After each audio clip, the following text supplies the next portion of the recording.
في 4 حاجات لو عملتيهم مع ابنك هيسمع كلامك من غير ما تعلّي صوتِك ومن غير ما تتعبي.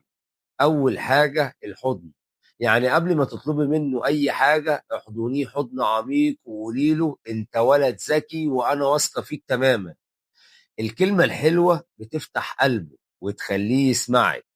تاني حاجة، اطلبي منه ما تأمرهوش. الأطفال يا جماعة بيكرهوا لغة الأمر، لكن بيحبوا جدًا لمّا يسمعوا تقدر تساعدني. الأسلوب ده بيخلّيهم يستجيبوا أسرع.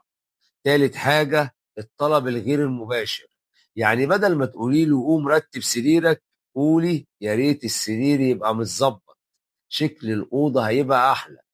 طريقة بسيطة بس مفعولها كبير. رابع حاجة الاختيار، يعني اديله حرية إنه يختار، تحب تعمل واجبك دلوقتي ولا بعد 10 دقايق راحة. لما يحس إنه صاحب القرار بيطيع فورا. وفي الآخر التربية مش قوة صوت، التربية فن، وجملة بسيطة منِّك ممكن تغيّر يومه كُلّه.